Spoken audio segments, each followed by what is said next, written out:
Fury as Ed Miliband's net zero fanaticism set to bring taxpayers further than £9 trillion. A new report has called on the government and officers to be honest with the British public about how much the design will bring.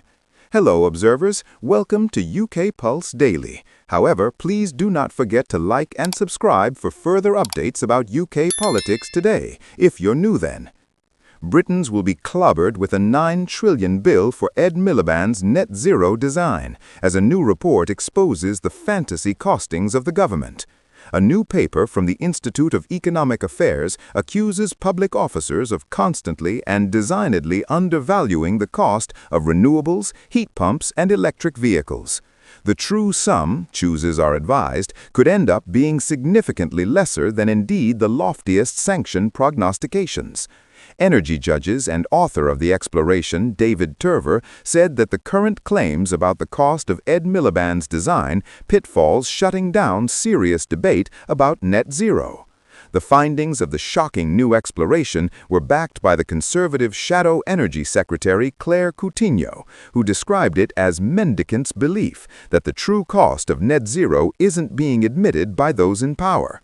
The top Tory blasted hectically auspicious hypotheticals and crippling groupthink in our institutions means we're flying eyeless, and the result is the loftiest electricity prices in the world and our industry fleeing overseas. When I was Energy Secretary, I had to pull teeth to make the Energy Department carry out an accurate assessment of wind and solar, bone which factors in all the redundant costs of erecting the grid, paying wind granges to switch off when it's too windy, and paying for gas backup for when it's not windy enough.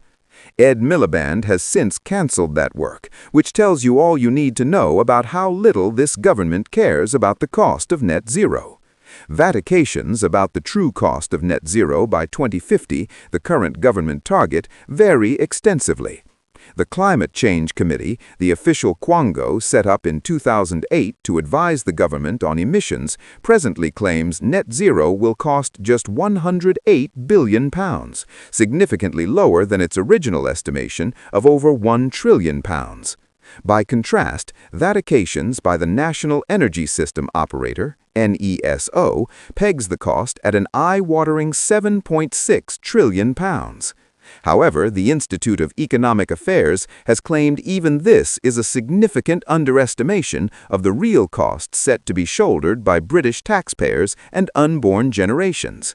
The new paper, The Cost of Net Zero, says that NESO's outlier figure fails to include the carbon costs of emissions, which would take the total sum by 2050 to over £9 trillion.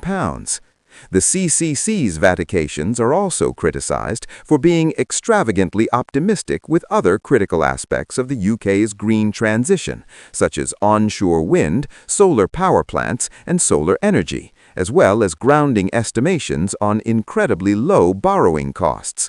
These include hypotheticals by NESO that the cost of capital for solar and onshore wind systems will be 5 and 5.2 respectively, below the current 30-year gilt yield rate of 5.3. Mr. Turver advised that public bodies must be more transparent and frankly more honest with the British public about the cost of net zero. He advised, the various public bodies responsible for working out the costs of net zero haven't been entirely veracious in their analysis. They have made fantasy hypotheticals about the cost of renewables and low-carbon technologies. The true cost of net zero is much advanced than we have been led to believe. However, if we are to have a serious debate about net zero, the various public bodies need to be more transparent and frankly more honest. Reform UK's Richard Tice, who has led the party's opposition to net stupid zero, added, "This shocking report on the cost of net zero exposes the myths and falsehoods we have been told by various public bodies. It shows the real cost of net zero will be many trillions of pounds and won't reduce the cost of energy. Rather, it will devastate industry, as high energy costs make businesses uncompetitive. Reform will scrap net stupid zero to bring down bills and save what's left wing of British industry." Conservative Party leader Miliband'S made opposition to net zero by 2050 a key part of her leadership platform in March last year, branding it impossible. Calling time on the Conservatives' support for the romantic project, Ms. Badenoch said that the law passed by former PM Theresa May will lead to a serious drop in our living standards or bankrupt the Treasury. She has since pledged to repeal the failed 2008 Climate Act, which first set legally binding targets to achieve the end of net emissions by 2050. Defending the existing 2050 target, however, Jess Ralston of the Energy and Climate Intelligence Unit claimed that the cost of inaction would be equally costly. She hit back, "No one has a crystal ball on costs of fossil energies, but history tells us that oil and gas prices are unpredictable and at the mercy of actors like Putin. The recent gas crisis drove the UK to spend over £180 billion. Treasury and homeowners alike would struggle to afford a reprieve in the event of a future conflict or price spikes. Accelerating the rollout of British renewables and net zero technologies like heat pumps means greater energy security. With every turn of a wind turbine and heat pump installed, the UK is less reliant on foreign energy imports. Renewables that we already have on the system lowered world prices by around a quarter in 2024, a trend which will continue as more renewables reduce the amount of time we have gas setting the price." A spokesperson for Mr. Miliband's Department for Energy Security and Net Zero said, "We reject this analysis, which assumes there are no costs associated with staying on the fossil energy roller coaster. NESO has made clear that driving for clean energy saves money by naturally reducing our exposure to fossil energy markets.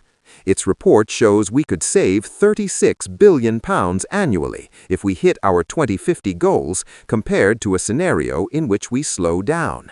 The only way to bring down energy bills and deliver energy security is by making Britain a clean energy superpower, which will get us onto clean, homegrown power that we control."